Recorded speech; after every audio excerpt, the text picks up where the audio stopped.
Clips. My faith in destiny is all I need to prevail.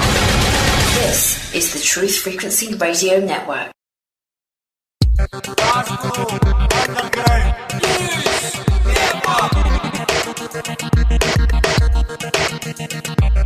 Come through, needles up, quicker past to heaven. Priests and politicians feel as fast as golden save. What you've done to this place, and I can't take no more. Okay, welcome everyone. You're tuned in to this week's broadcast of GUNN, Glasgow Underground News Network. A big thank you to Days from Fractal Distractions. New theme music uploaded at the start of the show this week, Days. I know you provided that a few weeks ago, but it's great to hear it going out live to the masses. Tonight we've got a full house, folks.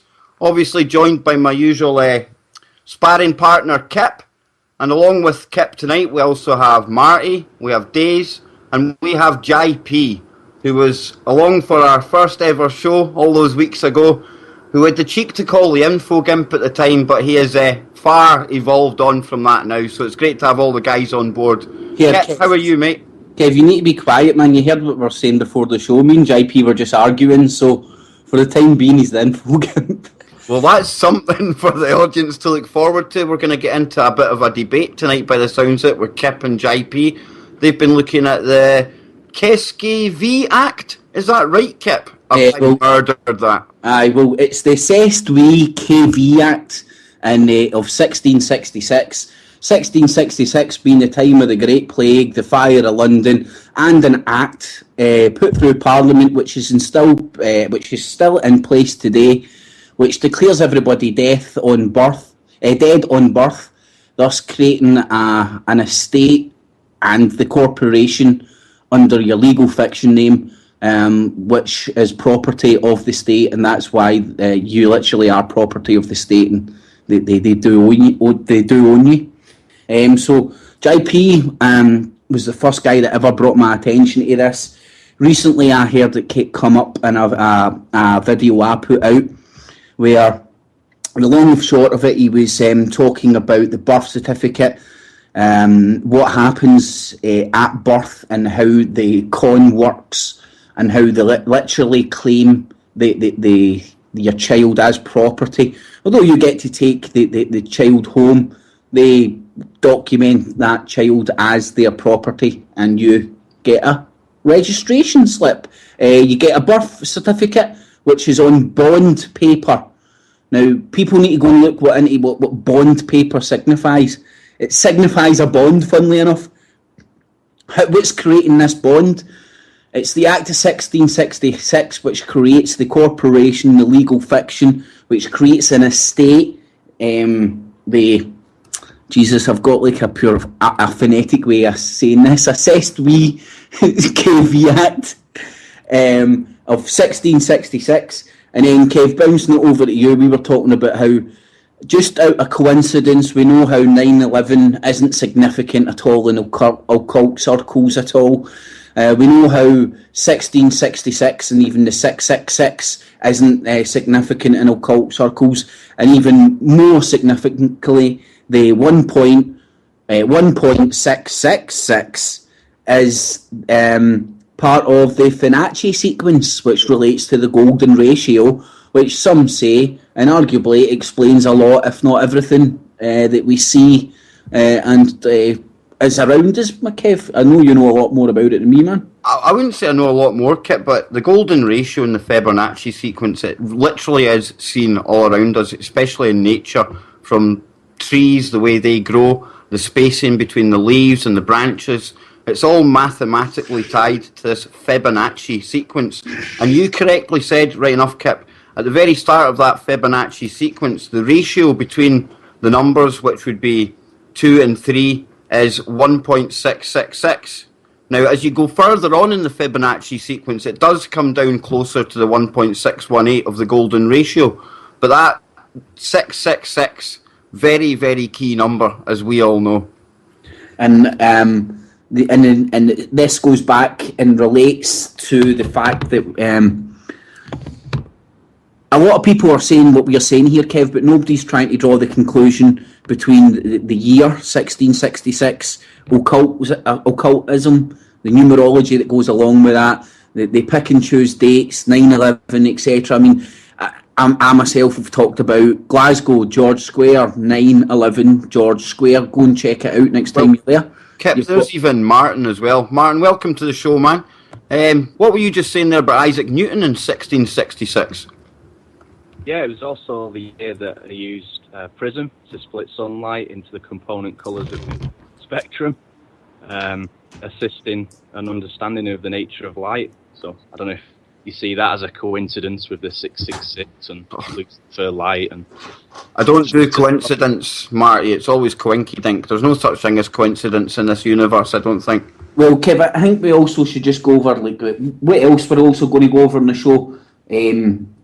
I want to speak a wee bit about. I need to get this guy's name. I will get the guy's name. The video that I put out on my channel. Can't even remember the guy's name. It's Roger Hayes, Kip. No, not Roger Hayes. Oh no! Did I get the wrong one? No, not Roger Hayes. I want to speak about his video as well. But there was another video I put out, and that was about the birth certificate, how to claim your divine proportion, basically about how to become a free man. This guy's talking about, and how to, and this relates to the case of Vie Act of 1666, because that declares you dead, lost at sea for 7 years, I believe, and if you don't register yourself alive before 7 years, you're basically lost property and never to come back from sea alive. JP, you'll expand on it a lot more than me, I know, mate. Is JP there still? Sorry, I was muted up, everyone. Yeah, no, I do intend to, I actually intend this evening to go into the history of where it all sort of came about.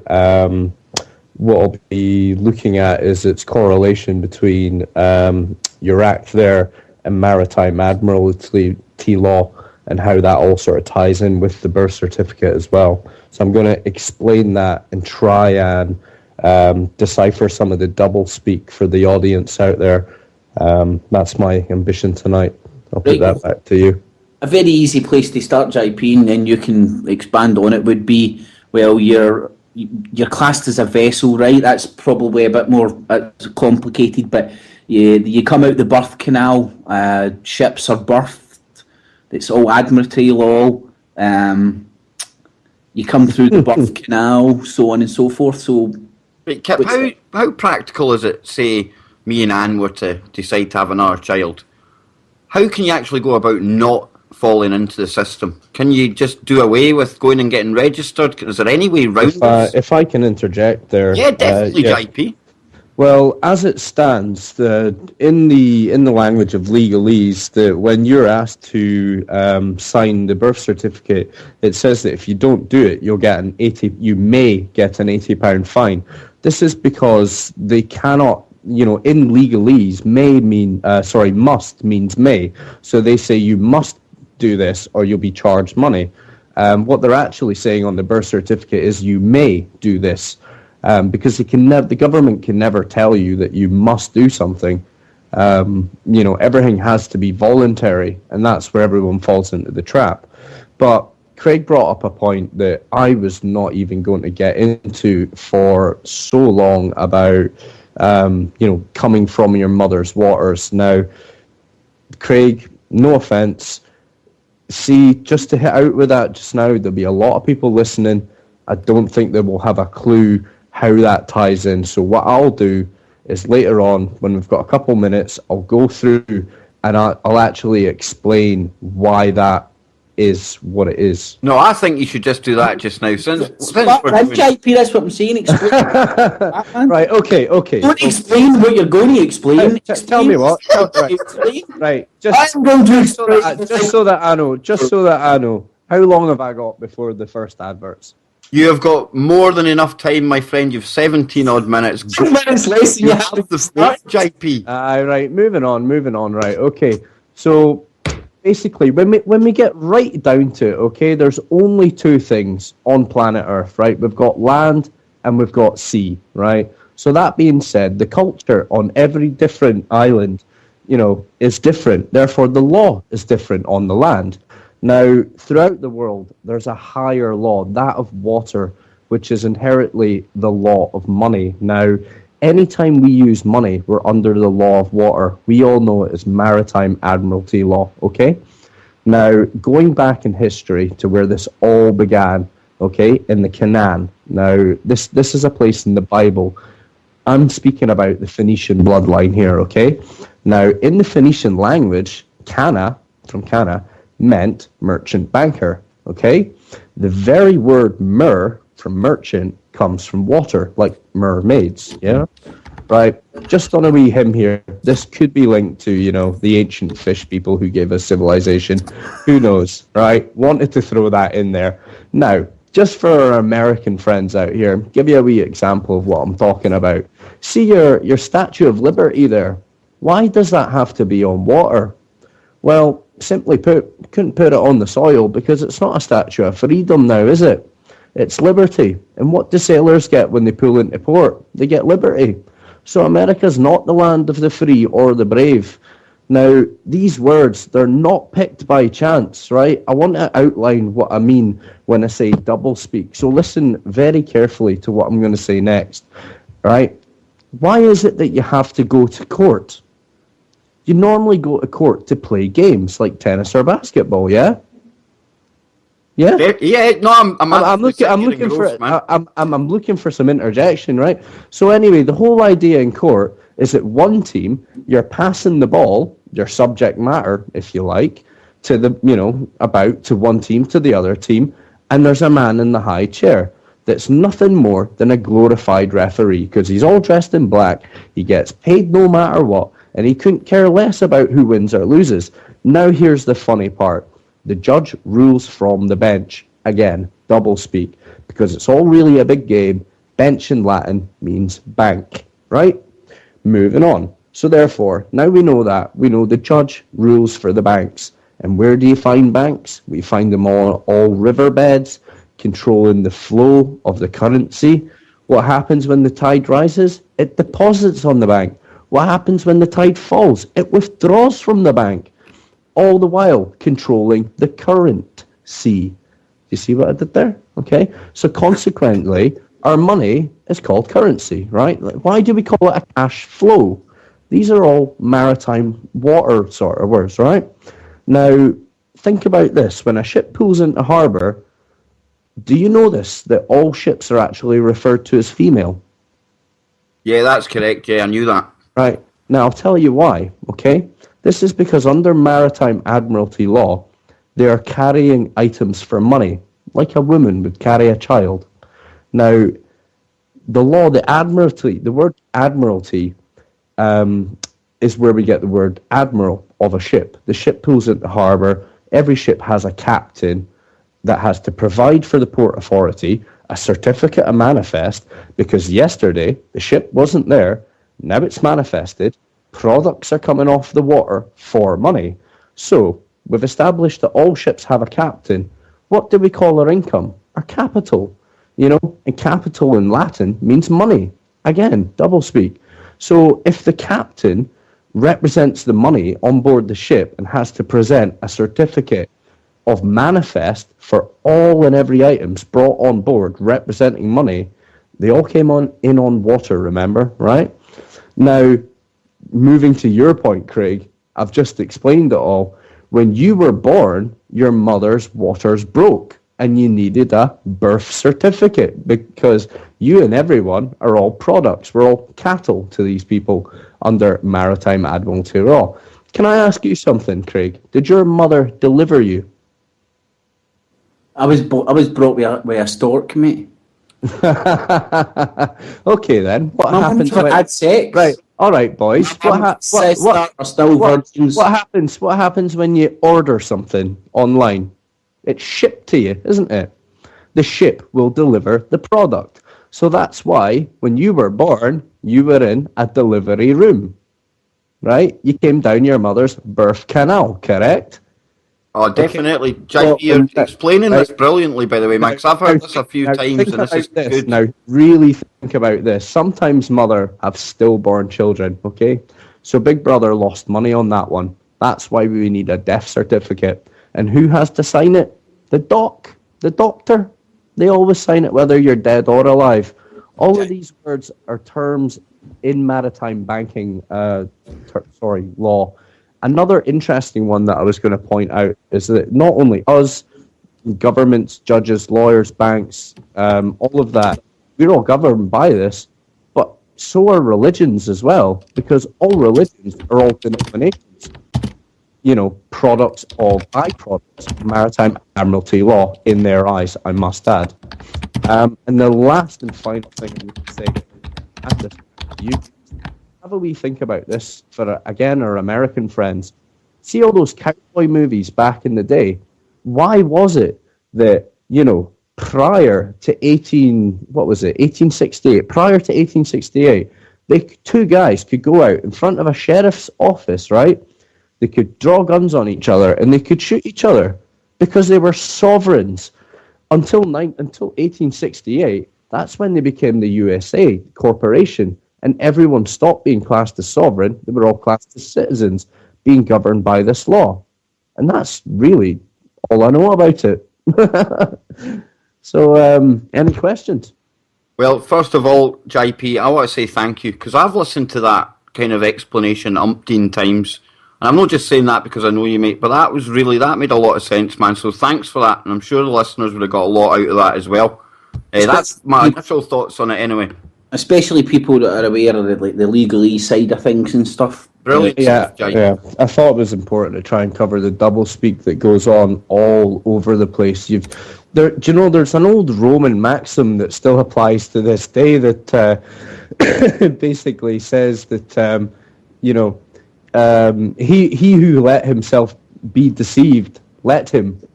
So you really do need to do your homework and read what the words actually mean, because in court they don't mean the same.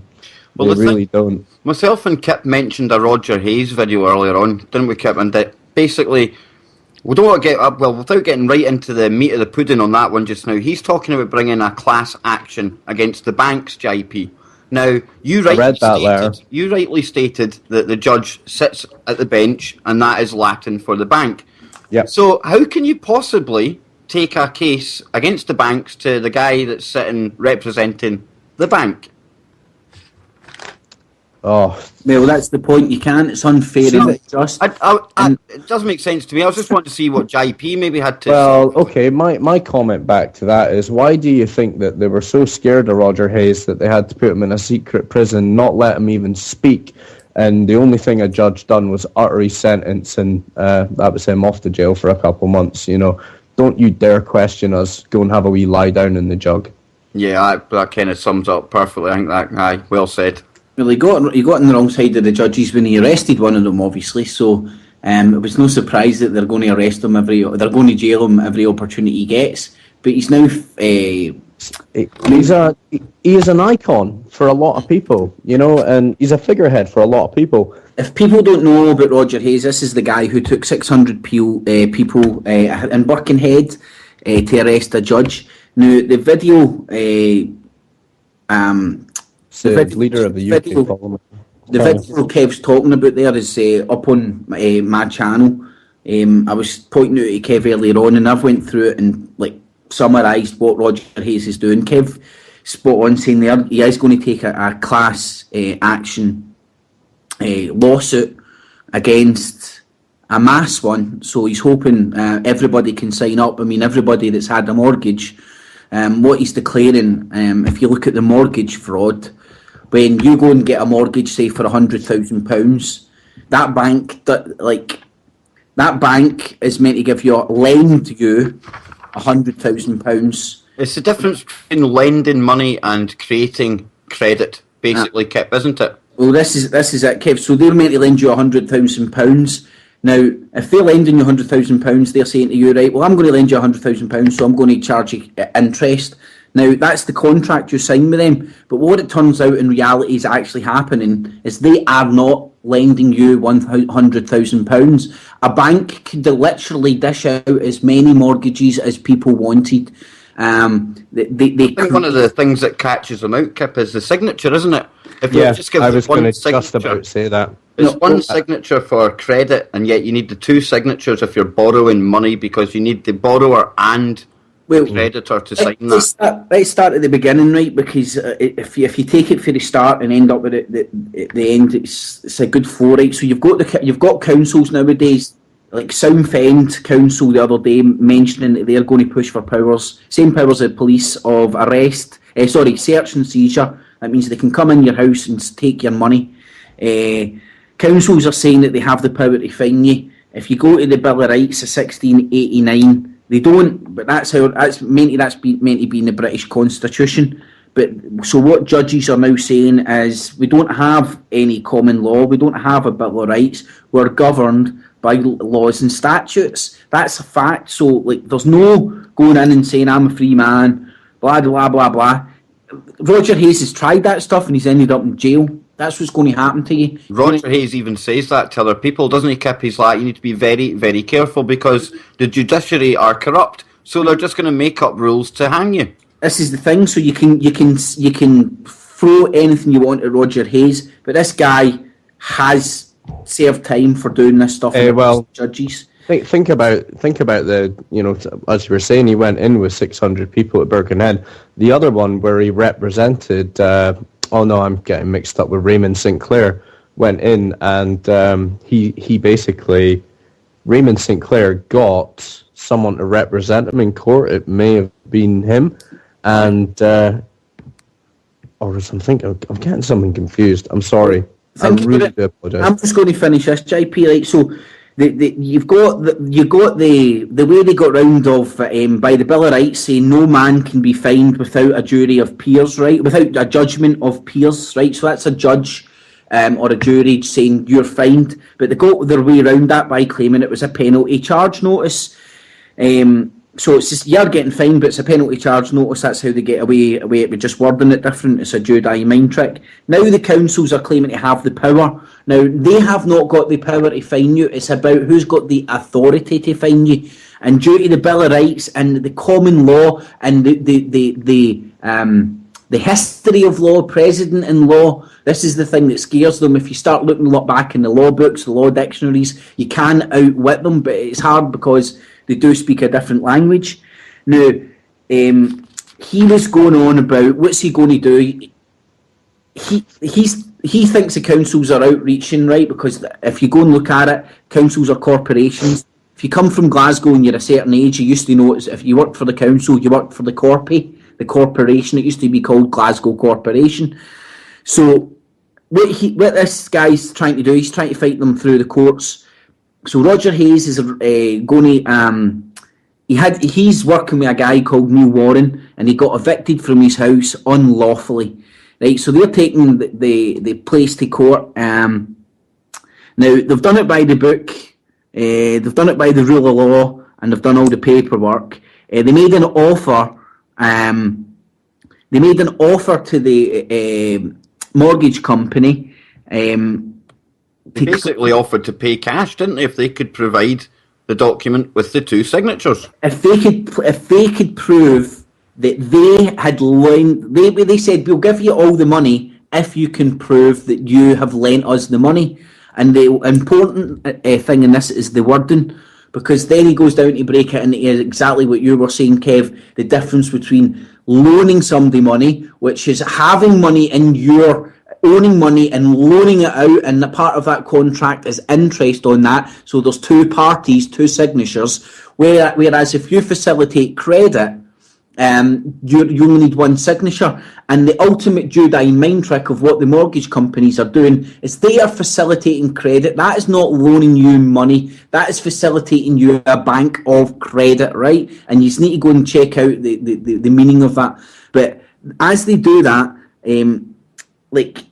the credit it makes the contract null and void because they haven't actually loaned you money. They've just facilitated credit, which in essence means that you are loaning to yourself.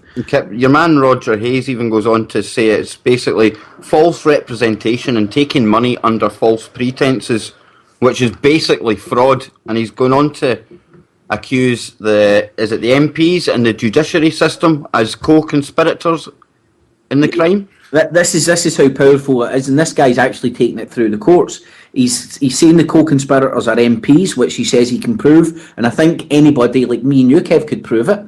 They're conspiring with the banks, certainly. Well, he even brings it up himself. Just look at MPs when they leave Parliament. 9 times out of 10, they end up working on the board of a bank. Spot on. And the judiciary. I was going to interject there and say anyone who uses double-speak language fraudulently to deceive the public should be. That's all I was going to say.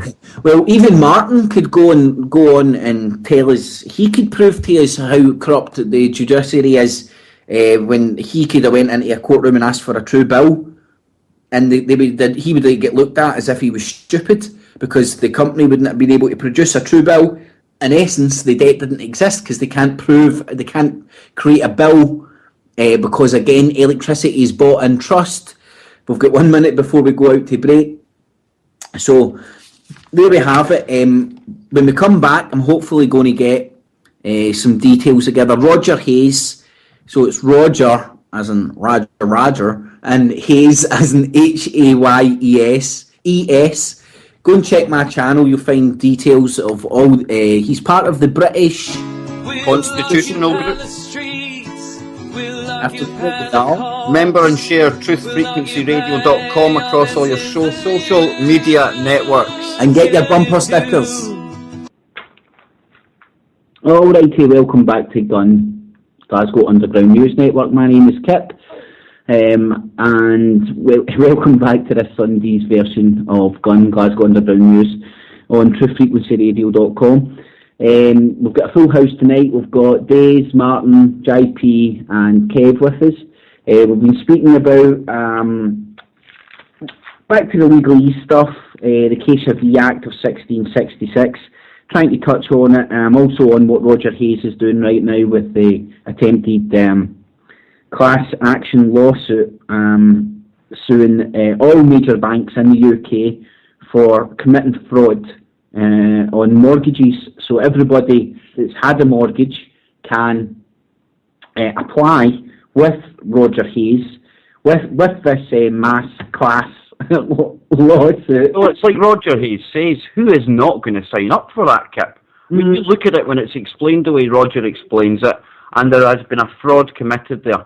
I mean, even signature, Kev, that's what he was saying. It only takes anybody over the period that the banks have been doing this practice can sign up for this and get the interest that the bank has charged them back, because the bank has charged them fraudulent interest on money that was never loaned to them, but credit that was facilitated to them, which is completely different and not what it said on the tin. And Kip, you can even add that to he adds it to the PPI scandal that cost him £20 billion. LIBOR, the derivatives that are kicking about for 700 trillion right now, even though the global GDP is 70 trillion. Kev, see those things? I see them as a government tax. Same way the HSBC, God knows how many billions, though they got fined for getting caught money laundering for drug cartels in Mexico. And it wasn't as if they were like, oh, we get caught, we didn't know what was happening. It was they were red, effing handed, laundering money for drug cartels in Mexico, and I think it was through Bermuda or the... Well, Kip, when you talk about that, I don't know if any of the listeners have watched the film Mr. Nice, and it's is it Howard Marks, the drug dealer back in the 70s? He shows you, he goes into the Bank of England with a case of money and just drops it on the table, and the banker turns around and says, this is how we do the real business in the bank. It's blatantly, that is how it works. These banks do launder the cash. And what's Ed Miliband's great answer he's come up with this week, Kip, as a challenge to the Conservatives? To combat the big banks, the best way forward is to create what? More big banks. Kev, that's what we always need. We need, and no, do you know what we need? We need an uber super whooper bank that will come in and beat up the big banks until the big banks are a bit smaller. Then we can, I don't know, just. They might as well just rename the city of London Pakistan. Days has died on Mike. You know what I mean? It's okay. Choked to death there. Why? Days, you alright, man? Or you just choked to death? But what were we saying there, Kev, about the bank? Oh, fucking hell's that mic on? It is, mate. I just had a drink of water there, man. It went down the wrong way, sorry. That's alright, buddy. I thought I was going to have to, wire myself across the router and give you some kind of Heimlich manoeuvre, man. Sorry, I apologise, my language there as well. Just right now, we have to tell the listeners, we better look out for Days, because he obviously is the biggest toddler in town. He's sitting wearing a onesie right now. That's a big Oh, man. throw for adults. Oh, it's all oozing out now, man. Ah, sorry. Take your sippy cup, Days, you'll be alright. What a start, what a Yeah, Kev can't talk. He's got a jacket on or something indoors, man, because it looks cool. It's my gay exchange body warmer. I'm never going to live Good this for down, the man. masses. I know it doesn't come across on radio very well, but it beats you sitting naked with your slippers on, Kip. Well, I've got my dressing gown and my slippers on, so. Oh no, man, it's a smoking jacket. These onesies are just portable central heating in the winter, man. Talking about smoking, I want to give a big shout out to myself for stop smoking nicotine, no nicotine products, no nothing for 2 weeks now, man. Well done, Kip. Well, honestly, man, I can't believe I've actually done it. But that's 2 weeks now. I've not had a cigarette. I've not even smoked a joint. I've not had any nicotine products. Hey! Yow! Brilliant, Kip stuff. So anyway, Days, how are you doing, man? Obviously, we didn't get to you in the first segment of the show. And I don't think we're going to get to you in this segment either after that performance. But how's things, man? What's been coming across your radar lately, mate? Well, I've been very busy with the music and that, and just putting together a live set. I've been looking into quite a few things. It's more a case of where do you start with all this nonsense? Everything's just upside down. It's Alice in Wonderland material. Damn right it is, man. So what is it you've really been looking at then, man? What stories have caught your imagination? Well, you've got the Treasury to guarantee independent Scotland debt, which means Scotland would be still under the auspices of the Bank of England and under the UK Treasury. The idea is to get Scotland into a United States of Europe on the back of fevered nationalism and a desire to get away from Westminster control. Well, we also also got Alex Salmond, he came out, well, he had to admit that he's had to promise businesses that if we do end up in the euro and using the euro, then he'll still guarantee businesses that will be trading in the sterling, in the pound. So that's the first time he's basically come out and admitted that they've been looking at the alternative currency. Did any of these catch the thing, what was it, Cameron had asked Putin to help him out and keep Scotland in the Union or something? I didn't see that, but maybe that explains the Navy ship turning up off the coast of Inverness and firing up the missiles. That's exactly what I thought. See, if there's a one way of scaring the Scottish people, as in, like, oh, we can't defend ourselves. Okay, Scotland, right, we'll keep our ships down in England, and then we'll let Russia just stroll up, just come right into the wee bit that it did right up at Inverness and do a U-turn. And it's kind of weird, man. Like, I seen this, and this was after it happened, Kev, and I wish I kept the news story now, but I'm pretty sure I'll try and find it again, man. Well, it's interesting the way the control works, because it's many faceted. It comes in that sort of overt, here's the ships on the horizon, but it was interesting to hear John Paul start with that report. You've got Osborne, he was demanding EU reforms to demand aid recovery to make it more business friendly, to avoid slipping back financially. But it's actually to destroy Britain as an economic force and to become a vassal of the EU. You know, just an empty ship, you know? Yeah, man. Kip, well, you're unmuted when you're typing or something, man, because it keeps on coming across, I think. All right, sorry. In the chat room, it's starting to irritate the old listeners in there. Oh dear, hold on a sec, man. Can't be having that, man. I will apologise to the listeners. Profusely. It's just part of ongoing sort of agenda to undermine public and state sector confidence. You know, you've got... We spoke about this offline, didn't we, Days? And it's basically they're trying to make all the different services out there look stupid and pathetic so that we to make them demand the solution. Kip's got to look for as well. Unfit for purpose. I just found that one of the stories on the thing I was talking about. This is the Sunday Herald. It was out on the 12th of January, and it said Cameron's plea to Putin, help me stop Scotland, and it's saying David Cameron's government wants the backing of Russians, Putin, in the battle against Scottish independence. The former USSR Leaders News Agency has reported. So again, Kev, this does fit right into what happened up at the north bits of Scotland, man. All of the eyes of the world will be on Scotland soon with this independence vote coming up, I would imagine. Well, people are feeling to understand. We're getting sold the Judite and mind trick. Independence, woohoo, sounds great. Independence for what? We've got no independence. I'm not voting. I'm seeking asylum in Iceland. We won't have independence for our money, right? Because even the SNPs came out and said the last resort of lending will remain the Bank of England, so the Bank of England controls our money supply, so they control us. Nobody's out there going, here... It's even worse, because at least just now we've got two representatives on the board. I think if it goes to us being independent, we lose that, and it'll be England, Ireland and Wales deciding interest rates and things.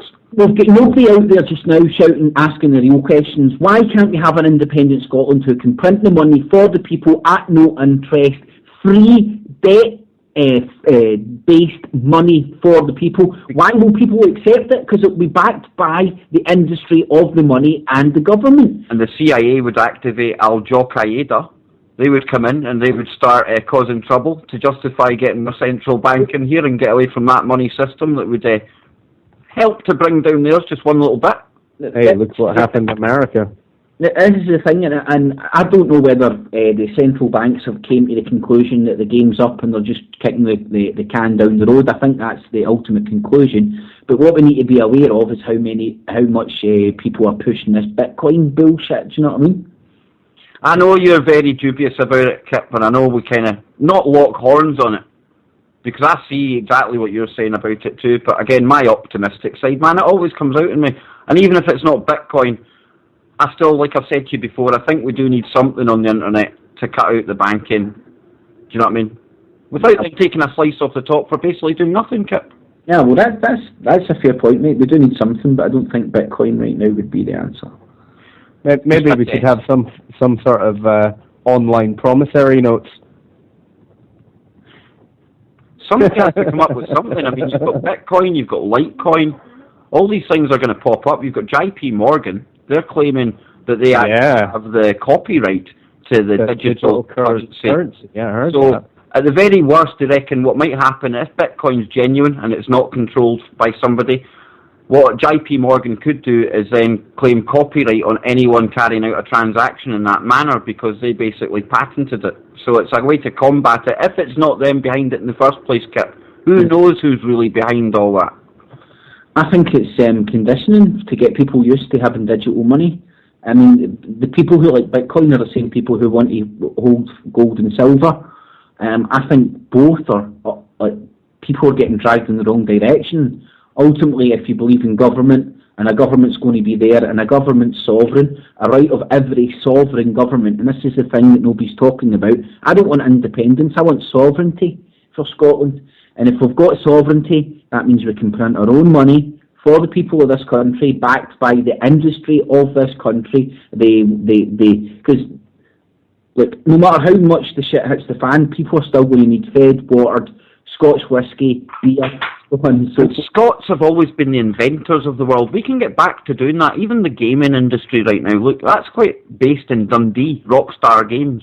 We do have industries here that we could finance ourselves with if they just wanted to do it.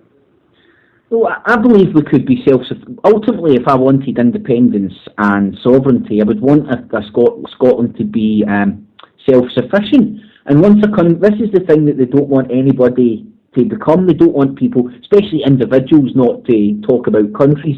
First of all, it was stop the individual from being self-sufficient. Then they need to be at the state's teat. Then they need to stop the state from being self-sufficient. Then they need to be at the World Bank's teat, so on and so forth. Look how good the World Bank is. What do? They lend money to Africa to buy stuff they don't really need with money they haven't got and can't pay back. That's literally what's happened. It's craziness, man. Scam, and then the World Bank's good for giving Africa money. I mean, moving forward in Scotland, if you're wanting to see how they are planning on making money and stuff in the future, I couldn't believe this when I seen this the other day, Kip, and I'll get your thoughts, guys, as well. Unmanned flying drones to help find more North Sea oil reserves. So despite Alex Salmond saying that by 2053 he wants Scotland to move away from the petroleum industry, here he is now going to be filling our skies with drones. That's right, folks, drones, those much talked about bloody things hovering about the sky, just to look for more natural reserves, man. Crazy. Surprise you. But don't worry, Greenpeace will only be in the Arctic and protesting Gazprom stuff, mate. See, maybe they want Scotland because it would be like a good base for sending their ships into the Arctic. A good stop-off point on the way home. The thing about Scotland, mate, it's always been very socialist, man. Very. I do. Yep, you're right, man, you're right. Yep. You being the commie you are, mate, that's why you slip in so easy. I know, I've been smiling ever since. Do you know what else is funny? That Navy ship turned up, and then the other day, one of my mates is like, oh, Kev, you need to go and get a photo taken beside that poster. And I looked over, and what's in town, guys? Oh, yeah, the Moscow State Circus. Okay. I'm going. Remember that time we seen the Communist Party marching up Queen Street? Can you imagine that happening somewhere in America? I think there would be close to a riot if people... Definitely. It really was. It was symbolic. It was quite powerful. It really was. I wish you could have been there to see that, Marty. It was some day altogether to see a sea of communists coming up one of the main streets in Glasgow towards us. It was totally new to me, Kip. I wasn't prepared for that at all. Do you know how, are you aware of, like, back in the historic days, how closely linked Labour was to, like, not only socialism, but communism? They had before they went to the yellow theme, they used to play the red flag. And I was going to say with the red stuff, yeah, I can see the kind of tie-ins there. That's when George Galloway was member of them, quite happy to be a member, but he jumped ship to become an independent commie when Tony Blair got in charge of the Labour Party. George Galloway, he's some man, Kip. You're a big fan of his, aren't you? I must admit, I like him myself. Very, very good. I love to listen to him speak, Kip. He's so intelligent, he never misses a word. He's a communist, and I don't agree with communism, but he's eloquent, and he seems to be a good meaning communist, and he is like an open commie. He's no like, do you know what I mean? He's an open communist kind of thing, but... What is he this week? Is he a socialist, commie, independent Muslim, whatever? I don't know. Whatever he wants to be. Are you suggesting that he takes up the flag of the minority groups from time to time, Days? Mm-hmm. Far be it for me to suggest that, Mr. Baker. I do like George, but there's one gripe I do have about George, and that's his stance on the 9/11 thing. Although, I don't even... It's the way he belittles some of his callers sometimes when they speak about it. All right, mate. That and David Icke. As soon as he hears about 9/11 or David Icke, he's like, oh, I can hear the flap of white coats coming, laddie, as if you're insane or something like that for bringing the subject up. Well, that was his previous form. I don't know if he has changed if he's mellowed a wee bit. I'm glad you brought up the topic of David Icke, because right now on the internet, there's a lot of toing and froing from different camps, and it's all over this. The People's Voice, David Icke's media venture. Now, I believe initially, I'm sorry if I get the figures wrong, he raised a figure of around 300,000 to start up the People's Voice, and obviously he got a studio in Wembley, near Wembley, I believe. Kitted out the place with top-of-the-range equipment and everything else. Now, is it Sonia Poulton was one of his presenters? Yep. She's recently left the organisation after a bit of a spat, and she's coming out and claiming misappropriation of funds. What was she before she joined up with the People's Voice, Kev? Was she not some kind of mainstream presenter? Journalist? Which at journalist days, yeah. I know she had some kind of reputation behind her, because when she came on board, David was quite pleased to have her. I remember that. Do you know what I mean? So, does anybody know who she worked for, like her form or anything? I'm just interested for myself to see where she's coming from. I must apologise, Kip. I didn't look too deeply into her, but I was wanting to get all your guys' thoughts on what you think's going on there. I mean, Kip, I'll go to you first. Looking at the studio itself, its location, the kit there, the fact there's full-time staff, I personally, I mean, roughly speaking, yeah, I can see where maybe that money's gone. Okay? Now, there's a question about how advertising and funding as time goes on and everything else. Well, I don't think you can run any kind of media organisation that you're hoping will challenge the mainstream without some kind of funding. I just don't think you can do it on a parity with them without the funding, even if it's just for the likes of bandwidth alone, Kip. Well, I don't know, man. I think just if the people's voice is there for people who want it, go and use it, who want it. Time will tell if they put out good stuff. I've not watched a lot of their stuff. Recently, I've only started watching their stuff, and I've seen David Icke begging for more money, man. Like, but that's fair dues, man. Like, that's his model. That's what he's moving forward to. He says he wants it to be self-sufficient and not for profit. Ultimately, within that model, he'll be giving himself a wage and so on and so forth. So yeah, it is not for profit, so the cards are on the table. So he's not hiding anything. I think the model's open. The model of the people's voice is there for people to accept or reject, and it's ultimately nobody's got a gun to their head to ask them to go. I started watching some of Ken O'Keefe's programme on the People's Voice. That was the first one I watched. I hadn't managed to sub to the channel, so I hadn't actually even seen much of the content. And then I heard about that polling. And ultimately, when money's involved, man, people are going to bitch and moan at each other. It's so true, man. I mean, like, if you can keep money out of this situation, you're saying it causing a divide. I know there's people out there trying to use it, and like, let people are allowed to not like David Icke if they want. I think, right? Doesn't mean you need to turn around and start breaching people for liking them and vice versa. It's like people going, oh, look at those bigots. I cannot stand those bigots. They're so retarded they don't even understand. They are being bigoted towards bigots. So ultimately, everybody's got their choice here. I've not had the chance to gauge people's voice. Ultimately, I don't think it's about the quality, man. I think it's about the content. Kip. Yo. I just mean, see that George Galloway, man, his mindset's restricted. See, there's certain things that he'll just not get into. You know what I mean? He's like, oh, you're mental for just bringing it up, you know what I mean? Well, I've never, see, the thing is, I've heard them dismiss it a couple of times, and it seems so strange to me because, for me, ultimately, I think Israel's fingerprints are all over it. So ultimately, I question why he isn't doing that. Now, he's a politician, so he's a politician. Professional liar. Professional liar, right? So the guy's lying about that, I believe, or putting up that persona for a reason. And the reason, I believe, is because he's playing politics, because he's still ultimately wanting to win seats in elections, because he is a politician.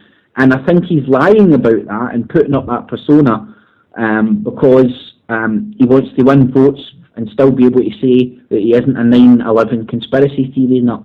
Even though I think ultimately he does believe that Israel done it, because for me, I can't see him being a fucking Israeli plant or anything. It's been suggested that he is. Well, Marty, I think you've got something on George Galloway you want to say as well. You were kind of putting in the chat there. Yeah, I mean, there's a very strong influence with the Zionist lobbies in the UK, and they were actually the major funders of Cameron's, administration, if you call it like that. So I think he has to be careful as well what he's saying, but he has made very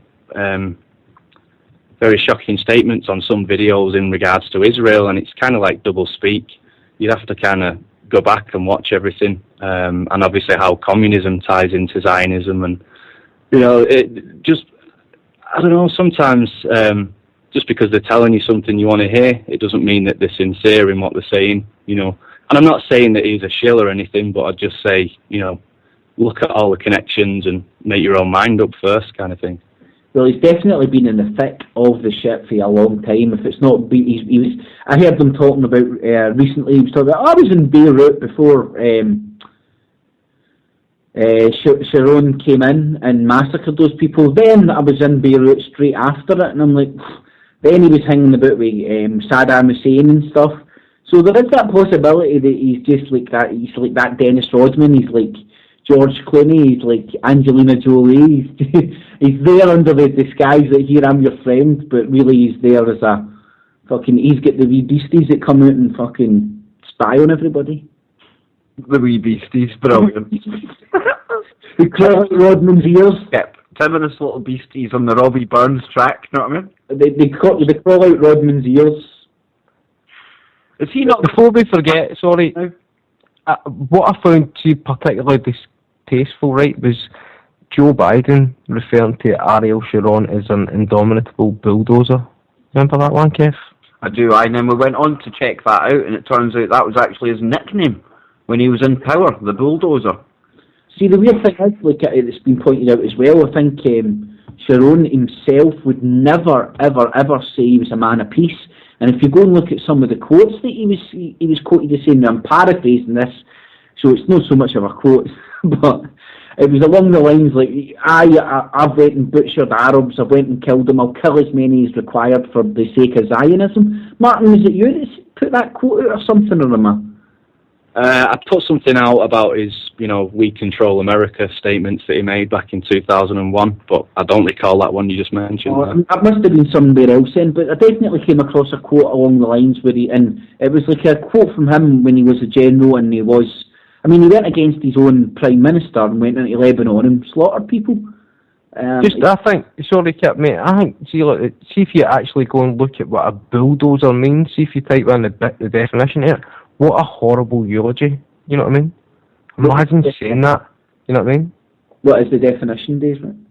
It's like, a bulldozer is a crawler, a continuous tractor equipped with a substantial metal blade, known as a blade, used to push large quantities of soil, sand, rubble and other such material during construction or you know what I mean? It's just like moving houses out the way with blades on the front of... it's just a horrible thing to say, you know? Referring to the human bodies he's slaughtering as just rubble, more or less. Exactly, just collateral damage. Well, unfortunately, that's the way that soldiers are trained, and you know this yourself, Kev. If you're trained to kill folk, man, you're trained to put that way on the battlefield, unfortunately, and you have to, man, if you're there to kill folk. Either you or him in the end of the day, Kit, and I watched Lone Survivor, the film this week. I suggest anyone out there go and check that out. And we're just going out after the break, I believe, Kev. Certainly are, man. Join us after these short messages.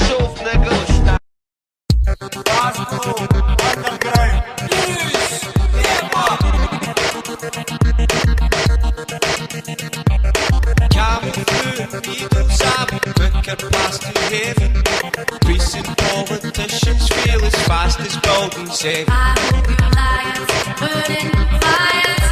What you've done to this place, And I can't take no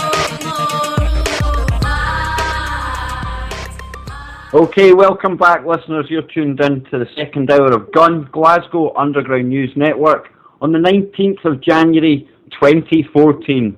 Now, our friend tonight on the show, Days, a few weeks back mentioned the Internet of Things, and it jogged my memory, as I said at the time. And I've been starting to drill into this a lot more, Kip, and it's quite disturbing, some of the stuff I'm coming up with. Now, IBM, a company that is associated with the machines that were used at the concentration camps during the Second World War, basically working out who was fit to work and who was fit to die. They seem to be a big, heavy player behind this. Now, the Internet of Things, if you think of all the gadgets that we've got nowadays, think of the fact that most of them are Wi-Fi enabled. It's the connectivity of everything, basically. Now, IBM go on to basically give us a scary scenario of what your day could start off like. Now, basically, you'd set your alarm the night before. However, when you're sleeping, because of weather conditions, your alarm will readjust itself to wake you up 5 minutes earlier than it would have, because it knows that you're going to have to compensate for taking the ice off the car outside. Now, not only that, your temperature will be set at the optimum temperature for you. Your bath will already almost be running for you. Now, you jump out your car, you defrost it. On your way to get to the ferry or to go through the tunnel or something, your car turns around and says, "It's okay, Kev, it's okay, Days, you can chill out. The ferry's 5 minutes late today." So you get to work, you eventually come home, and you're taking something out your fridge, and you decide it's time to do your washing. But at the same time as doing your washing, you want to throw something in the microwave. Now, all these damn appliances in your house, what they're going to do, guys, they're going to talk to each other, and they're going to work out, oh, these 3 appliances on at the same time, this is going to be a drain on the power grid. So what they're going to do is, they're either going to threaten rolling blackouts for neighbourhoods to help conserve energy, or what you're going to find is, you're not going to be able to do your washings after certain times of night. Now, I know it sounds absolutely bizarre, okay, but if you looked at the CES conference that's just passed lately, the Internet of Things was the buzz term that was on everyone's lips, and it was showing you wearable gadgets, stuff like that. Now, just this week, worryingly enough, we had a study carried out by a university in America where for the first time ever we had an Internet of Things cyber attack. Now, basically what that means is a group of hackers were able to hack into a refrigerator kit, take over the router in that house, and then use that to set up a web bot. And the way I would explain that is, I put it into layman's terms, imagine they wanted to launch another virus like the Stuxnet. They could do it from your computer in your house, and you'll be the one getting the blame for it. And it goes so much deeper than this, Kip. It really does. It's like your smoke alarms talking to you, your fridge monitoring what you're taking in and what you're putting back, what you're taking out, what you're putting back in, right down to a toothbrush monitoring the acids in your mouth and then adjusting your diet.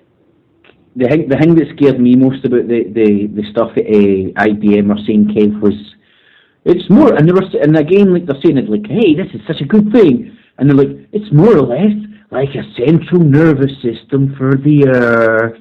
That is the exact term they use, Kip. The Earth will now have a central nervous system like the Borg of things, and Kip, the closing Skynet has finally fallen. Oh, Skynet is here, and the closing quote that I took from the IBM video from 2010 was, "It's early days yet, but we are beginning to hear the planet talking to us." Now, I don't know, but at a time when the NSA spying and everything else is out in the public, it's out in the open, and then you're seeing IBM talking about stuff like this, and then you look at people queuing up to go and get the latest iPhones. This is scary stuff, guys. You won't need the phone soon. You'll have your smart contacts lens. Man. Well, Kip, you can tell the audience about we were talking about the Google Smart Glass before the show. I just want to finish that IBM thing, man, because that was so scary, that advert where they're saying like the street will have sensors in it, so if a pump fails and there's a flood, the street will be able to do something about it before the police arrive. And then ultimately they get to a stage where they say, and then I think along the lines of like, you'll get used to not expecting to know exactly when the bus is arriving. Yeah. As if you're just... And Kip, you'd have seen the pyramid that they came up with as well. It's like a common thing that these programmers talk about. It's DIKN. And what they do is they draw a pyramid. And at the bottom tier, basically, they collate the data. And from that, they'll mine it, and they'll take out information. And from that information, they'll glean knowledge about you. And then over time, they will build up wisdom about every aspect of everyone's lives. Oh, lovely. They definitely put that in there for all us, man. There's no doubt about that. That's them winding us up, because that is it's like a tip of the hat, a little wink at us, isn't it? With knowledge, we'll take all your data from the world, from the central nervous system of the world.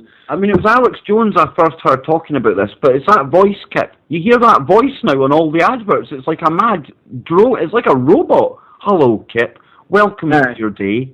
It's crazy. I've never noticed it so much as when they were saying about, and the Earth will have a central nervous system. And I was like, that is freaky, because they're talking about the Earth having a central nervous system, talking about making... Get to the point, Kit, where basically you will not have to think about anything. because it will come to you via the technology. And Dave, I know you've looked into the Internet of Things, man. What do you want to chip in on this subject?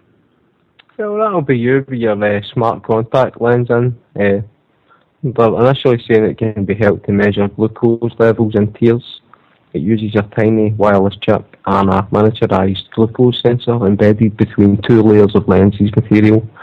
And that'll be you contented, relented and cemented inside your green energy house of the future. Well said, man. Waxing lyrical there. Days. But I mean, there's actually a program that's out just now, Kip, and you know how we like to point out the stuff that's in maybe the public memes, like on the Hollywood industry and stuff. They've got a show called Intelligence. Now, no longer is just your average cop show good enough. Oh, no, silly humans. We need a human integrated with a machine. So what they do is they give this uber strong, intelligent Navy SEAL guy, anyway, and they soup him up with this chip in the brain, and it's basically Google Glass chip without the glass. You're walking along and you get the data up on absolutely everything. You get probabilities of things happening.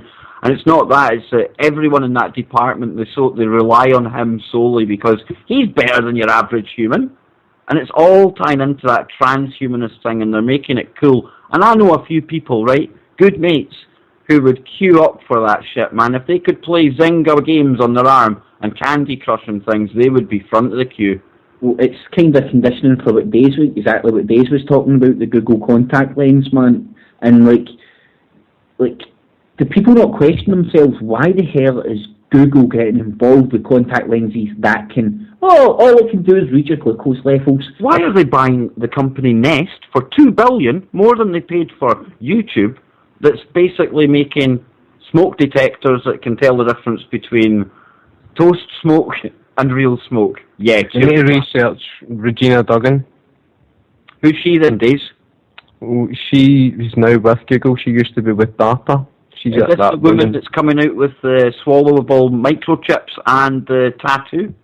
She won, mate. She's interested in authentication solutions, you know, where your whole body can turn into an authentication solution, you know. Could turn your car on, could lock your door, and that's the way it's going to be sold, you know. But the Internet of Things, people need to wise up to this. It's not even just Wi-Fi that they can tag things with, guys. They can do it by near-field communications, barcodes, QR codes, and even digital water spray.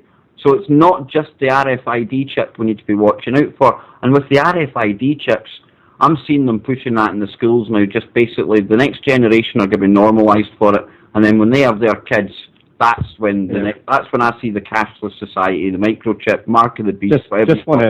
Just want to point out a wee quick interjection now. At Disney World, they're actually trialling new bands which have RFID chips in them, and what this is going to allow it to do, to give it to like little, 5-year-old kids, and little Timmy's got a birthday, he's turning 6, so Mickey Mouse, can come over to him and be like, "Hi Timmy, have a happy birthday." It's really scary. Not just that, JP, in the Epcot Centre, they're actually taking like biometrics of people and dressing it up in the name of science.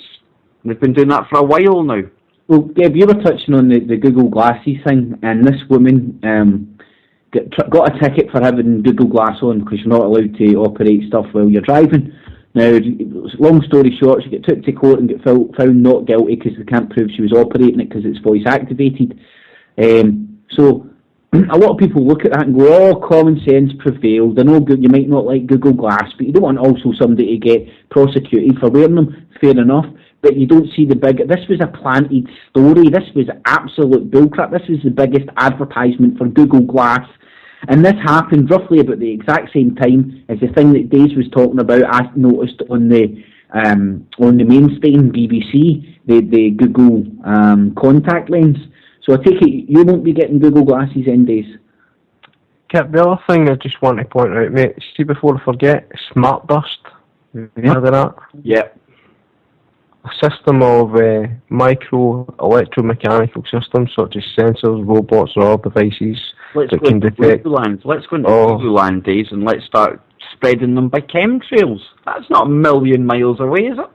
Well, that's it. tie the chemtrails in with the smart dust, you know. I tie that in with the RFID, the Wi-Fi, the Internet of Things. And you can see that the 3D grid, it's a 3D grid, you know, absolute control. A panopticon as well will develop, where even if you're not being watched, you'll think you are being watched, you know. And that's exactly what they want, isn't it? You want Ruberland? Has any of you guys checked out the video? I don't know how popular it is or isn't, but it's like Chem Bomb, and if it's genuine, it's quite, well, it is, it looks quite compelling, but it's literally a guy who looks like he's filming a UFO orb, but this orb then goes on to appear to explode, something falls from it, goes down to the ground, he's got it all in high def, and he tracks it to where it lands and stuff, so... Now that I must see, man. That sounds absolutely... Chem bomb, and what he says is it came from a chemtrail. He thinks it came from a chemtrail, and when it exploded, he seems to think that it spreaded some sort of chemical. To me, I think it could have been a balloon exploding, but even then, that's more... Well, I'm looking at your face, Kip, and you're certainly, the jury's out. Definitely, so it's making me want to go and check that out after the show. Definitely worth a watch. I would put in Chem Bomb. So what about the chemtrails, guys? Have we been seeing many of them lately? I've not really noticed as many as we have done. Last year seemed to be a really uber active year over Glasgow anyway. That's where most of us are based. Marty, what about down your neck of the woods? Are you hammered by the old chemtrails, brother? It's pretty much no change. You know, you have periods where you see them for days and days, and then clear skies, you know, for a couple of weeks, and then. But I'm not, you know, too sure if I'm actually seeing chemtrails or contrails. But I am noticing a lot of strange cloud formations and ELF-looking waves. You know, the people talk about the HARP kind of waves. I see them quite a lot, and I've got a good friend who's down on the south coast. And he's got a time-lapse camera on top of his house. He's been putting a lot of stuff up on YouTube, and it's amazing. You just sit there and watch a time-lapse of the cloud formations, and wow. You see that HARP effect all the time now, and I don't know if it is a HARP effect, but it certainly makes sense for the amount of electromagnetic soup that's in the air. And I was listening to Nick Begich the other day on the Alex Jones show, and he was talking about all that and how that's basically all part of the same thing we're talking about here, the Internet of Things and this magnetic soup, and it's basically dumbing us down while it's imprisoning us. Kev, see if you can prove the sexist girls wrong and do two things at once. And I've sent you in a link into the Skype convo there of the chem bomb. For anybody that wants to check it out, is this a chem bomb being dropped near San Diego? It's by a guy, Crow777, Crow with 2 R's. I'll check that out on the break, Kip. I've just got John up in the egg, our good friend of the show. He's assuring us that Glasgow is still bad for the chemtrails, and I know John's an avid watcher of the chemtrails, and from his house you get an absolutely brilliant panoramic view of the morning sky, and sometimes some of the pictures he posts, it's quite scary. The clouds, I don't know if they're clouds or they're just gathering of chemicals or what they are.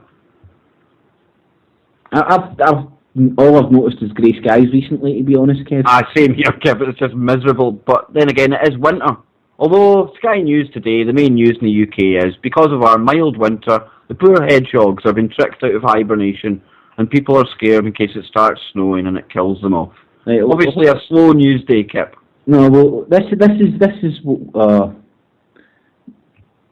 we've got nothing in the news, nothing of substance in the news at all. So you've also got Deputy PM who's joking about he could beat up the Shadow Chancellor. You know, he's some sort of kickboxer. That's Nick Clegg, you know. He said he could batter Ed Balls because Ed Balls got into a brawl with Douglas Alexander. It's just puerile, infantile playground stuff, you know. And these are the clowns that are running us into the ground, you know. They wouldn't last 30 seconds in the Ukrainian Parliament days. Exactly. Any one of them want a square go, just come up to Glasgow without a lot of handballs, you know. Well, it's actually over in the Ukraine again tonight, guys. And I've just seen there, John again sent me a link here. It looks like it's that time of year again. It's time for the North Koreans to have their bit of a sabre rattling. The headline on RT is, US-Korean drills are a rehearsal of a nuke attack on North Korea. And that's from their official puppet mouthpiece. So yeah, the wee man Kim Jong-un, Rodman's away, so he's decided he needs a bit more airtime, and he's rattling his saber right on cue. It seems to be the start of every year that he has his wee moment. It's a wonder he's not testing a nuke or something. And everyone goes all deathly silent on that. Cheers for that, guys. I was sorry, I was in the middle of trying to answer something in the chat box for people there. We were all talking about chemtrails, so there's a lot of conversation going on in the Okay, bring it to us, IP. Bring it to us, man. Well, no, I just wanted to comment my theory on it, that HARP and chemtrails are mixed, because my theory goes that within these chemtrails, if there are such metallic elements such as aluminum and barium, things like that, if these antenna arrays are able to manipulate, frequencies, waves and stuff, they can modify these things. And we've been seeing a lot of explosions in the sky, sonic booms and stuff, with no things. So is it possible that these chemtrails are being left by jets? And this is a bit far-fetched, I must admit myself, but is it possible that these chemtrails are being left there, line the atmosphere with a metallic surface or, metallic components, which can then be, say, ignited through use by HARP arrays, which can, through frequency generation, even just generate the frequency of, the missing component to make it combustible? Right? Either that or just giving someone a very good idea on how to control us all. Because we've seen some weird stuff above the skies of Russia, and but what if this is what it actually is, and what if it's some sort of meteor defense program that we don't know about? Well, the very first time that HARP was fired up in Alaska, it's Freeman that reports that very night there was a meteor reported that exploded in the atmosphere, right the very first time they fired up the full HARP array. So I don't know if that'll send you further down the rabbit hole, JP. But I remember that, bringing that up. Yeah, no, I remember that as well. Yeah. I've probably factored that into my theory at some point, because I'm, a fan of... Well, I used to do comms in the army. I was in the signals, so I do know, right? See, when you're doing the likes of maybe submarine communications and over-the-horizon communications, they call it, you would have to bounce your signal off a layer of the stratosphere. Now, I don't know if that metallic elements to the chemtrails being up there will make that a more conductive antenna, if you want to explain it that way, that you could bounce communications off of or use as a 3D grid around the world. I've also heard it explained, because I think it's kind of what Days was talking about earlier on with smart dust and things like that. That's actually sprayed over areas so they can 3D map it. Again, I don't know how true that is, but from the military point of view in the comms, I can make sense of that. But it's the how would you put it? It's all the side effects of it. I mean, that's stuff falling back to Earth, and then you've got Monsanto taking advantage and coming out with aluminium-resistant seeds. I've heard the new chemtrails theory, and I think it sounds the most plausible one to me yet. I think it's like an elite billionaire somewhere who's got OCD, and he thinks everybody stinks, and he likes to Febreze everywhere. I think the best one I've ever heard was they're getting the atmosphere ready for the return of the Anunnaki. Geoengineering the planet. That's it, the return of the fallen ones. No, that is the correct term, geoengineering, but what they're actually doing is, well, a little more of a grey matter. Terraforming, basically. They're basically changing the structure of the face of the planet and the climate. What, so you think it's for the Anunnaki as well, then? No, I don't, mate. No, but I think geoengineering itself, I don't think it's anything to do with the Anunnaki, We've got comments in the chat box there saying, HARP and chemtrails are related. They spray in places where they then use HARP to modify the weather or cause earthquakes.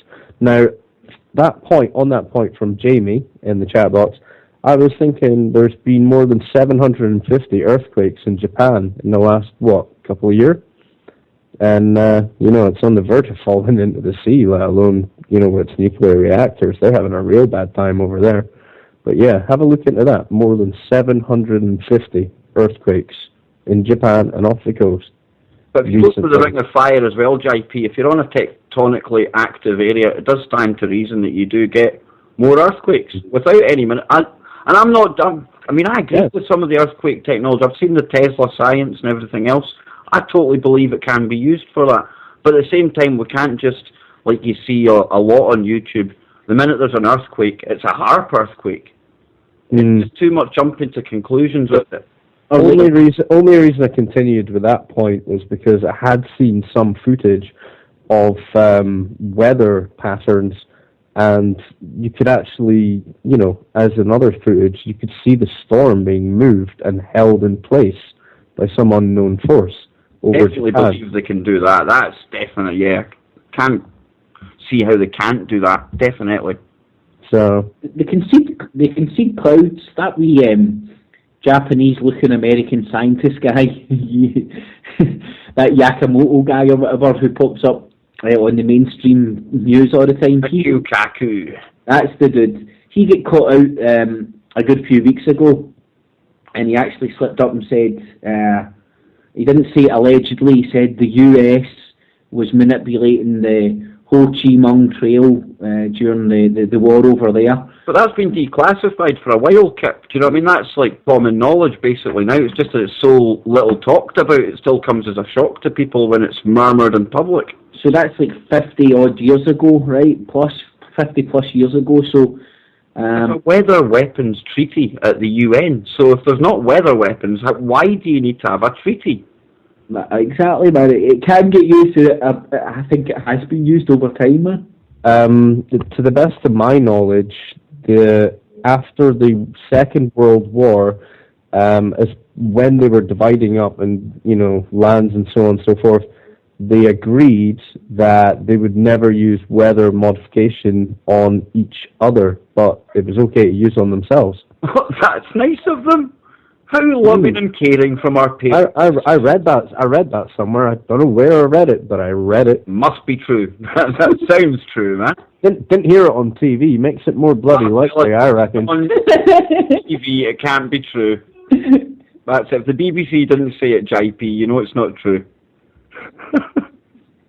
Anyway, we're going to be going out to a break in the next couple of minutes.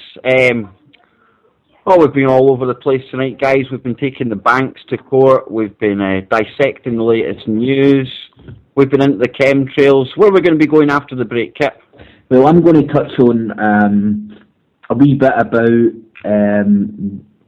the guy who was talking about the birth certificate, and he brought in becoming a whole and reclaiming your divine proportion, and that sort of, he doesn't go so much into the case of Vie Act.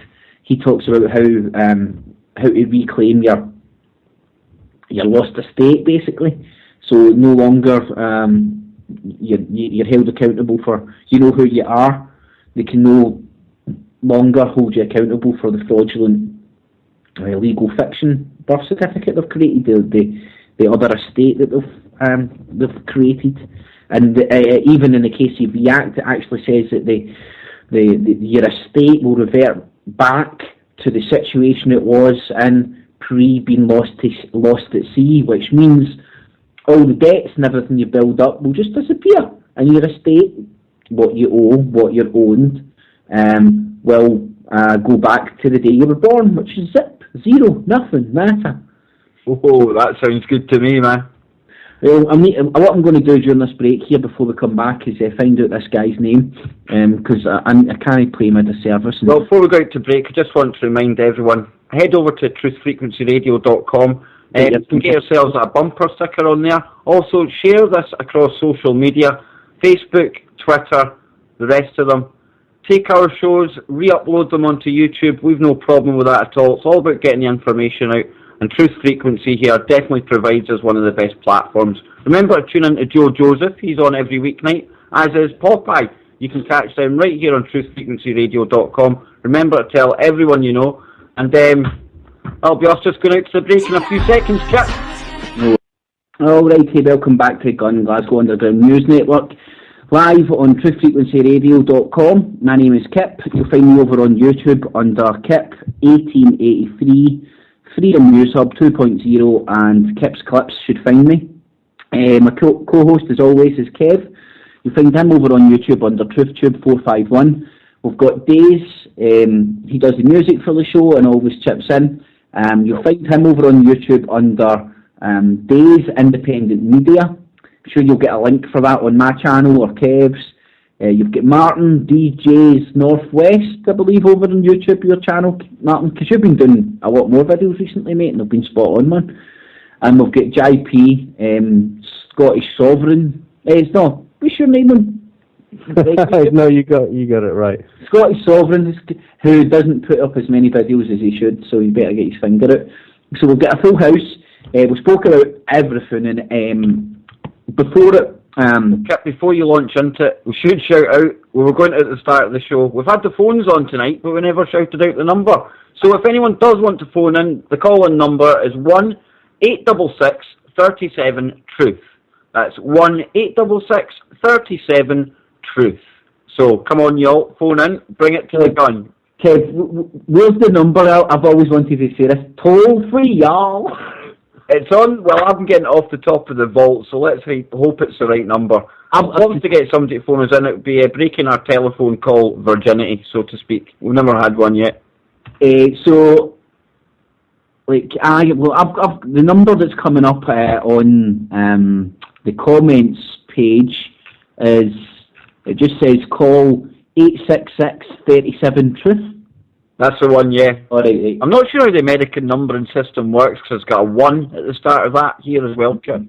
Not too sure. But I believe there's a toll-free number. Yeah, if you're calling from the UK, it'd be 001 and then the 866-37-TRUTH. So super. Well done, Marty. Spoke like a man who's phoned into shows before. Definitely. What was the show you used to phone in all the time, Marty? Because you post a lot of the clips from there. I believe it's a guy called Charlie or something? Yeah, it was over on the Oracle Broadcasting Network when that was still going. Well, Chris and Cherie, they used to be over there as well, so... Yeah, they did. I used to listen to a couple of different shows on there. The Robin Freeland show as well, JJ. And, some good info in the videos you post up of that show, but like Kip was saying, it's good to see you making more videos where you're talking, because that, like I've said umpteen times to you, you need to be doing more of that, man. You really are switched on. You've got right talent for it. Same with Days. He goes right deep down the rabbit hole, man. Martin needs to get more footage of his mate, Paul Joseph Watson, man. And Kip, it's all about everyone doing their little bit. It doesn't matter if you're the best in the world at doing it. It doesn't matter if you're the worst. Just get doing it. There's somebody out there will latch on to the information that you're presenting. It'll be relevant to somebody. And in my opinion, while people are waking up right now, that's what we need to do. The least you can do is show a resistance, man, some sort of resistance. You don't need to go out and fight anybody, man, but even just speaking out and saying that you're not happy about it's better than sitting idly by and ignoring that it's not happening, because it's coming more apparent to everybody that you're getting shat on and you're enslaved by people with lots of money who don't really care about you. Just going to interject and say that as a Scottish sovereign, I am fighting the system. I am actively engaged in not paying my TV licence, a few other things that many people would not agree about. Oh, but that's the BBC licence is back. That is the bottom of the pile. That is the tip of the iceberg. You know, there's just so many things. Right, I'm fighting council tax, bedroom tax, electric contracts, the lot. Going to be in court for all of them probably at some point down the line. But, you know, that's my choice, and I want to fight the system, and I've been learning the legal system for when my day in court comes. And I'll probably end up in 6x8, but you know what? I'll have had my day in court. That's all I want. Just make sure you keep your camera on you, and just know your rights, man. And I think I'm going to bring along a court team. And maybe I can do something like Birkenhead, you know, and it's common law, it's blah, blah, blah. You know.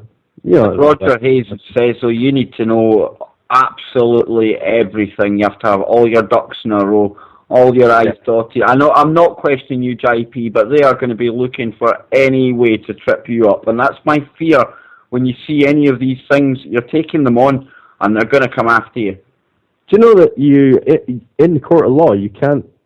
Sorry, am I still coming through? Are we having...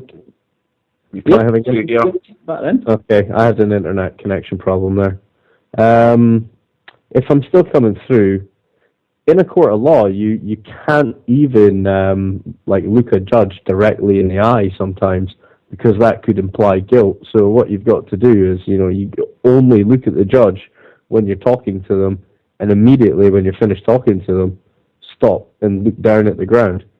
Because they can actually, through law, the judge can, take into account your body language and all sorts of things. It's just so deep. I don't know. Kev, just before we go out, man, I know it's often a bit of a tangent, but let's touch on what's happening in and around Geneva too. I don't know whether you're up in speed of what's happening. The latest I've seen on it was that one of the Syrian coalition groups were willing to participate in the peace talks. Yeah, what this is the result of the recent news that we've heard that Syrian rebels are killing Al-Qaeda, i.e. they've had enough infighting among themselves to get one singer, one song, one leader to turn up at these talks and be able to present a united front at these talks. And what you've seen in the background is today Assad came out and said, we are not going to give up now, right? Something along those lines. And the BBC came out and said, Assad refuses to give up power! And you're like, he said nothing of the sort. He says that they refuse to give up now after fighting a rebellion for a so-called, even if you want to believe the crap, rebellion for so long. As if he would give up now. He was talking we, as in the government, are not giving up now, but not according to the BBC headline, the Daily Star in Lebanon headline. It was everywhere as if Assad was out there saying, I'm a dictator, I refuse to give up power. What he's refusing to do is saying, the rebels wanted it as part of Assad's condition to turn up to these talks, that he would step down. Full stop. We need Assad to confirm that he's stepping down. No ifs, buts or maybes. That's our condition about turning up at these talks. Thankfully, the rebels have now killed enough Al-Qaeda off that they've got a united front that they can turn up to these talks with a united front that would say, right, okay, we're willing to talk, even though Assad's government is not willing to step down from power without a vote. I mean, people really need to see through the bullcrap of this. All I see happening there, Kip, is the poor Syrian people been stuck in the middle of all this fighting as this all rumbles on. Nothing is going to be achieved at Geneva 2. It's just going to be a bunch of those arseholes gathering in a room, talking for a while, and then back home, speak to the cameras, walk down the red carpet, nothing changes, mate. Well, look how much propaganda RT were pushing about Syria, right, before they eventually shook hands with the West and came to an agreement about the chemical weapons, so on and so forth. Then it's been a U-turn from RT. Obviously, they're no longer concerned about the innocent people getting slaughtered in Syria now, because they're quite happy for Assad to get in debt to Russia with their love bombs and bullets. And people have often told me, well, why can you say bad things about Russia and stuff in this conflict? They're on the right side. They're on the right side, but they're happy to look at it from a standpoint of perpetuating the warfare to allow the arms sales to go on. They're quite happy for a stalemate to exist, as long as they're not losing the actual war, because it's allowing them to sell love bombs and bullets to Assad, and the opposite goes for the other side as well. I've seen a lot of, even over in Asia, Kip, with this China sabre rattling. It just keeps on the arms sales. These countries are all going to be arming to the teeth, and the same old players get rich, the military-industrial complex and the banks. Well, right now we've got an arms race happening. We've got China ploughing more money into their building a second aircraft carrier, which is a big statement in itself. And I mean, right now there is although Britain you wouldn't know it if you were British, because we are downgrading our armed forces and moving it more towards the European super army model, where we're all codependent, and if we want to defend ourselves against a chicken, we have stick a dynamite strapped to it. We all have to work together. The British need to phone the French to find out where the pigeon is. Then we need to phone the Germans to find out how fast the pigeon is. There's probably more chance of a chicken with a stick of dynamite killing one of us than an actual Al-Qaeda terrorist getting any of us, man. Well, Do you know what I mean? I mean, people really need to. That's what I've heard somebody saying quite recently. Human beings are really bad at gauging risk. Now, there's nothing wrong with knowing that putting your hand in a fire is going to burn you, but we're controlled by fear, and people are less scared of taking a trip in your car than you are actually of Al Qaeda, as you were saying, Kev. No, it's just Marty was saying something about China and Japan in the chat there. If you want to talk about it, Marty. What were you saying, Martin, about the islands, man? Oh, China and Japan sparring over disputed islands in the East China Sea, and it's actually some African islands and stuff. A lot of stuff's been coming out today in the last couple of hours on the news and stuff.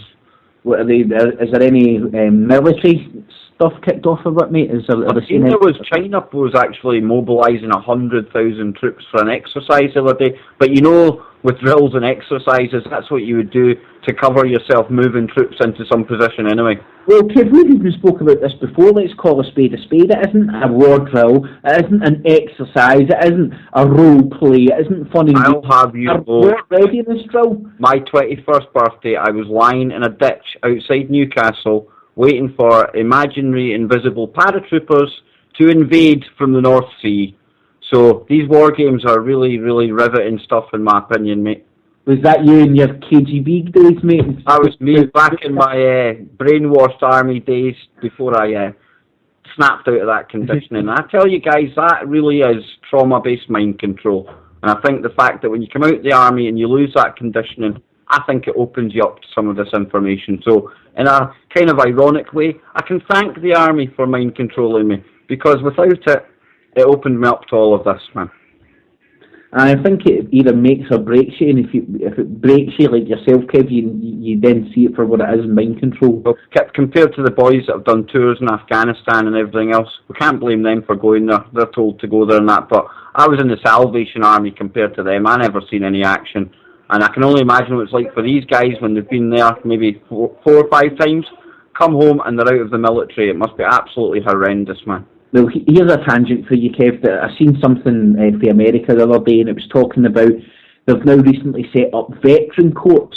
Now, on the face of it, it sounds great, but again, there's a court for veterans who may be going to jail for doing whatever, and rather than going to jail, they'll get drug monitoring programs, they'll get put in a monitored house, so on and so forth.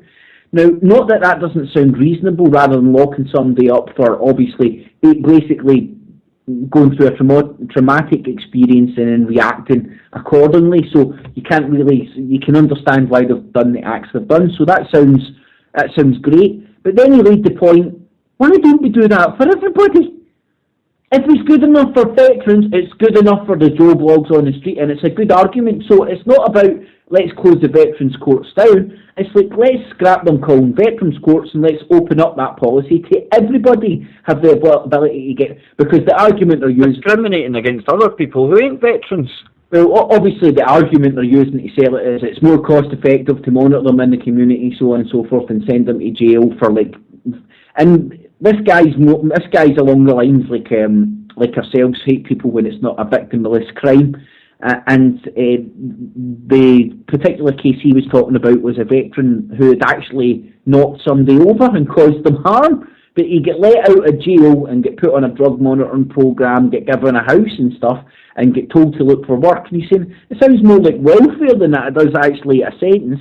Why can't we have this for everybody? So his point of view wasn't look how unfair this is, it was saying look how unfair it is to treat particular single veterans out for this preferential treatment. And look at how the elites view their tools in the army. I mean, Dave, I think we were talking about this before the show.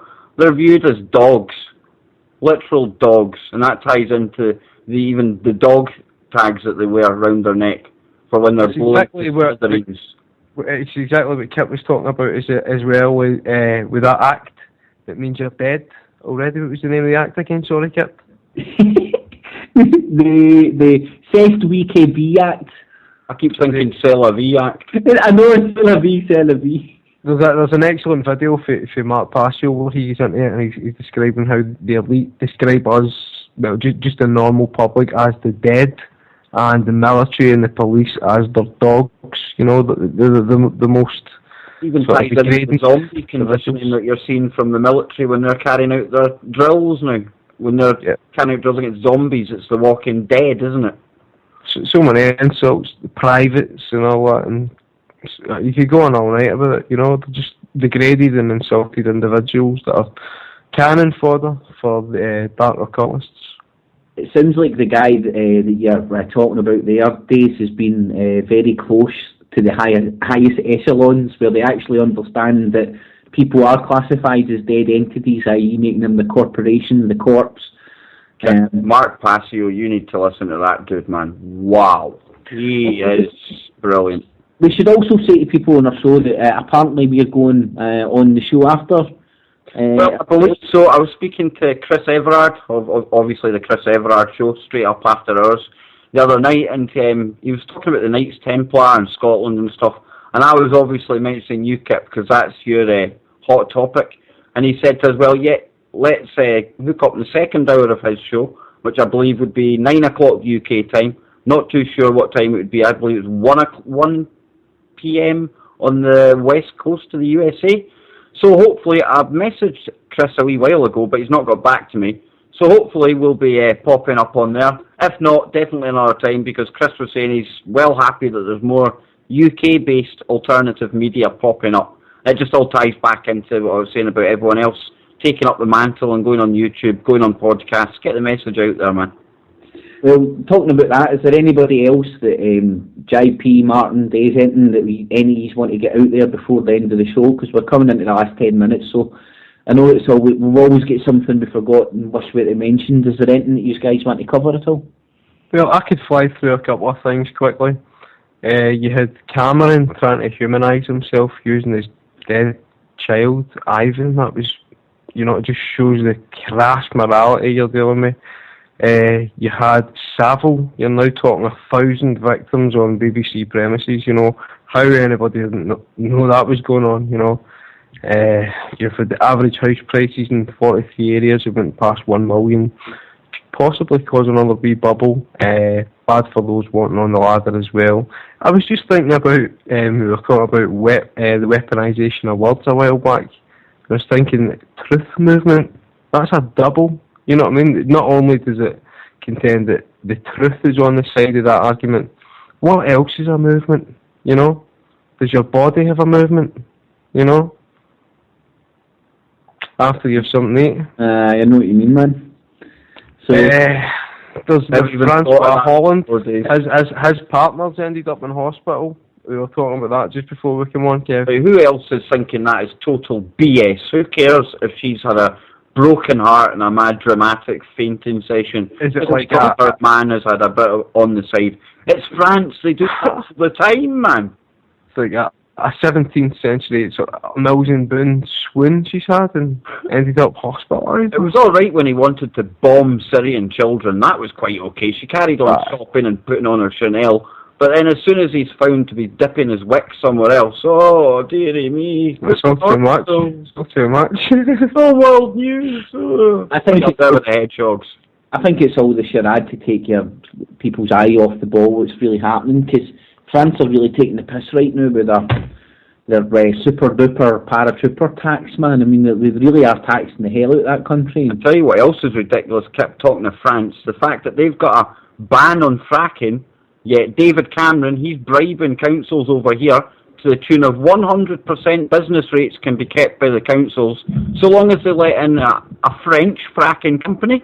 So they're banned in France from fracking, but they're coming over here, and Cameron's openly bribing the local councils by saying you can keep up to 1.7 million each that's generated with these licences. And we've had 172 fracking licences granted already, with up to 50% of the land mass of the UK set to be fracked by 2020. In case some people aren't aware of what's already been put in motion when it comes to Europe, it's been divided up, the industries of Europe has been divided up into regions, countries. Each region has been given a task to contribute towards the United States of Europe that have openly came out and said that they're planning now. and that is why you've got French companies, German companies supplying the gas and electricity for Britain. It's going to become one large European model. You've got Centrica, who's a Spanish company. You've got British Gas, who's owned by Centrica. I mean, it's just one big web of just these big banks literally owning everything and dividing and carving up the industries of Europe between themselves into one big European super communist socialist state. And no matter how much a twat suffering, no matter how much a twat you think Farage is, at least he would take the UK out of Europe, man. Yeah, you got to think about the kind of games we get as kids. You know, every one of us has played Monopoly. The minute you start playing Monopoly, you understand the futility that everyone's going to lose at the end. We just see everything crumbling around us. Life's no different from that. So it's programmed into us from such a young age. I was going to ask Martin, because in one of the breaks you were telling me about the war on terror, or your interpretation of it. Oh, it's I think it was myself who was speaking to you. Yeah, the war on. But I apologise. Carry on, please. No worries, mate. They were just speaking of the actual wording of it. Terra, T-E-R-R-A. It means the Earth, planet Earth. It means that there's a never-ending war on Terra, on the war on the Earth, the war on humanity. That's what it means. And of course, you had them all in the news. Terror, terror, terror, terror, terror, terror, terror. Yep, psyop. Repeat it constantly.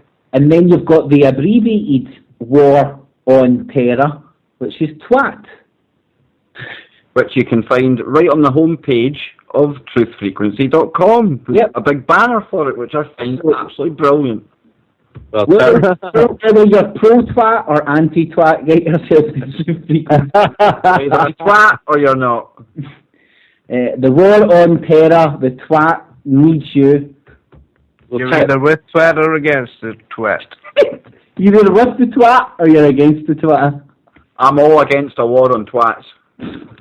Not having that. If I had known that was what that was going to lead up to, may not have went down that route. That's gone. It's a tangent. It might have taken us right up until 3 minutes before the end of the show, but we sank to the depths, man. It happened. It always does around this time. It really does. Just on, you were talking about France earlier. Someone else in the chat room was saying about baby named Francis. Nun in Italy gave birth to a baby named Francis. She won't tell anyone who the dad is. She's trying to say she's the new Virgin Mary or something. And yeah, no, I'm not lying. I'll link it to you later. Oh, I don't think you're lying. And you know, she's decided to name the baby Francis because that's the same as the Pope's chosen title at this point. The nun belongs to the Little Disciples of Jesus convent in Camp Pomerovo near Rieti, which manages an old people's home and reports that's where she would keep the baby. And this is again in Italy. Is she eligible for child benefit? I don't know. I don't even know if nuns have creche facilities these days. You know. Yeah, it's kind of like handicap access. You know, they have to have it everywhere. If anybody was to keep a baby in a manger nowadays, they would send out the riot squad. I mean, Kev, here's something dead UK-centric. Here's a shock for you. A woman took her daughter on a walk along a seaside front in the UK. Somebody phoned 999 and complained that the wee girl did not have a jacket on, and the police turned up within minutes. It's unbelievable, man. And she even said it herself. She refused to give her name to the police because they were idiots. And she even said, like, I phone up the police about jobs and stuff at my door, and it takes them hours to turn up, if they turn up at all. And then somebody phones up about my own daughter having fun with her mother on the seafront. I wear fluorescent, mate. You wouldn't believe what some people come to you with. Trust me. They seek out their version of authority, and the things they will bring to you are unbelievable. Quick example, the other day, shout from Tesco, a child in a car with the windows up. Now, yeah, that is quite worrying if the child was maybe below 6 months. However, once the mother returned to the car, it transpired that the child would, in my opinion, at least been 10 or 11 years old. No danger to anyone. Yet this person had gone in, sought out security, and complained, and waited to see what was done about it.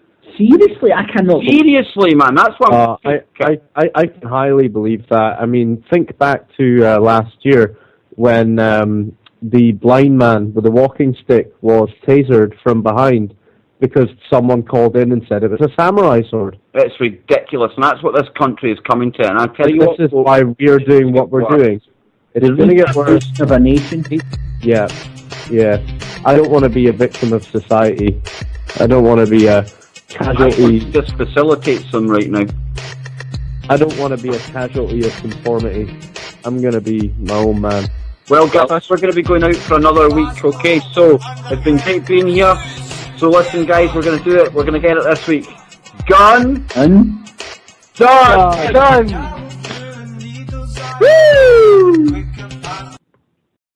Keeps clear.